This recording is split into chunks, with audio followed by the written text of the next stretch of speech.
수원 여행의 중심 화성행궁은 다양한 이야기를 품고 있습니다. 이곳은 화성행궁 앞에 있는 하마비의 모습입니다. 하마비는 말에서 내려서 걸어가라는 표석인데요. 수원에는 총 4개의 표석이 있습니다. 지지대와 화성행궁, 화령전, 수원양교 요 4곳에 있으니까 참고하시면 좋을 것 같습니다. 화성행궁을 가면 바로 커다란 문을 마주할 수 있습니다. 이곳은 화성행궁입니다. 행궁이랑 왕이 행차했을 때 임시로 머무는 공간이거든요. 근데 이 화성행궁은 다른 행궁과 다르게 576칸으로 가장 큰 규모를 보여주고 있습니다. 화성행궁이 여기에 만들어지게 된 배경은 이제 정조의 아버지 사도세자의 무덤이 원래는 그 양주 배봉산 서울에 있었거든요. 근데 이제 정조가 즉위한 다음에 지금의 그 윤건능 자리 그 수원보의 화산으로 옮기게 됩니다. 근데 그 수원보의 화산은 과거에 수원보의 읍치였거든요. 그 읍치였던 곳에 무덤이 왔기 때문에 자연스럽게 수원이 다른 곳으로 갈 수밖에 없었던 거예요. 그래서 현 위치로 옮겨져서 수원화성이라든가 화성행궁이 만들어졌던 겁니다. 제 뒤로 보시면 신풍루라는 건물이 보이시는데요. 여기서 신풍을 주목하셔야 됩니다. 신풍은 옛 고사를 볼 때 항고조 유방이 풍씨의 땅에서 일어났다. 이 고사에서 인용한 거거든요. 즉 새로운 고향이라는 의미로 해석할 수 있습니다. 이렇게 보면은 정조가 수원을 어떻게 인식했는지를 아주 잘 보여주는 대표적인 용어라고 할 수 있습니다. 신풍루 앞에서는 어떤 행사가 하나 벌어졌는데요. 을면양 원행길에 정조가 이곳에 와서 수원부의 과부, 어린이, 노인들을 초청해가지고 쌀을 나눠주고 죽을 써줬던 장소가 바로 이곳입니다. 그리고 이런 장면을 나타내는 그림이 있는데요. 바로 신풍로 3미도입니다. 정조의 의지가 담긴 신풍루를 통해 행궁을 들어가 봅니다.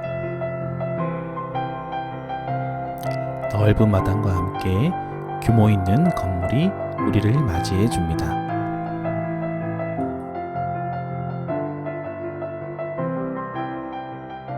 이곳은 화성행궁에 있는 봉수당입니다. 봉수당은 을면양 원행 때 정조가 어머니 해경궁 홍씨를 위해서 회갑 진찬연을 벌였던 장소입니다. 그런데 재미있는 건 해경궁 홍씨는 회갑 진찬연을 2번 했습니다. 이곳에서도 했지만 서울에 돌아가서도 또 한 번 했거든요.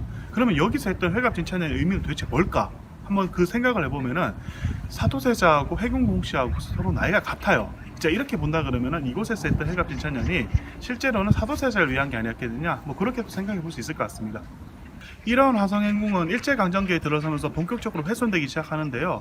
바로 일제가 여기에다가 자해의원이라는 병원을 만들었습니다. 그러면서 이제 행궁으로서의 의미는 본격적으로 사라지게 됩니다. 자해의원으로 사용되던 1919년에 김양하 선생을 비롯해서 기생들이 이곳에 검사를 받으러 오게 됩니다. 그리고 여기서 3.1운동에 참여하게 되거든요. 자, 우리가 여기서 기억해야 되는 게 그렇게 천하게 대접받던 신분의 사람들조차도 3.1운동에 참여했다는 거예요. 그리고 그 현장이 바로 이 화성행궁이기 때문에 우리가 화성행궁을 방문했을 때 그걸 함께 기억을 해야 됩니다. 봉수당 오른쪽으로 난 길을 걷다 행궁 전체를 볼 수 있는 그림을 발견했습니다.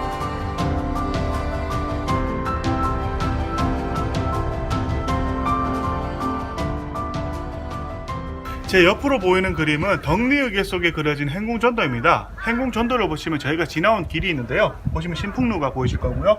여기에 봉수당이 있습니다. 그리고 앞으로 갈 낭남원이 여기 보이시는 것을 볼 수 있는데요. 여기서 주목해야 되는 게 화령전이 여기 그림에는 없어요. 왜냐하면 화령전이라는 건 정조가 승한 이후에 만들어졌기 때문에 그 전에 이렇게 비어있는 공간으로 남아있음을 알 수 있습니다. 행궁 전도 앞에는 다른 큰 건물이 있습니다. 제 뒤로 보이는 건물은 낭남원 건물이거든요. 낭남원은 화성행궁의 건물 가운데 원형을 가지고 있는 유일한 건물입니다.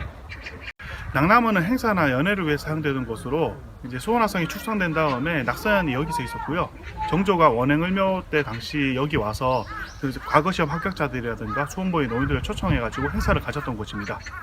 화성행궁은 일제강점기 당시에 심각하게 훼손이 되는데요. 그 가운데서 유일하게 살아남은 건물이 바로 낭남원입니다. 자, 낭남원이 살아남아서 어떤 목적으로 사용됐느냐? 수원구청과 신북초등학교 고무실로 활용되었습니다. 여기 기둥에 무슨 표시가 있네요. 낭남원의 기둥을 한번 자세히 보시면요, 이런 흔적들이 있는 것들을 볼 수 있거든요. 자, 이런 흔적들은 낭남원이 다른 목적으로 활용되었던 것을 볼 수 있습니다.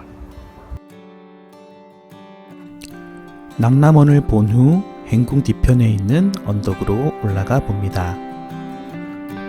고즈넉한 산책길을 걷다 보면 내포사를 만날 수 있습니다. 내포사는 행궁 뒷담에 있는 건물로 성 밖의 위험을 알리는 역할을 했습니다. 경기봉이 보초를 서기에 아늑한 공간 같네요. 내포사 반대편에는 미로 한정이 있는데요. 미로 한정의 의미는 장래에 늙어서 한가하게 쉴 정자라는 뜻입니다. 이곳에서 행궁정을 바라보면 조망이 참 좋은데요. 한가하게 쉬기에 좋은 장소입니다.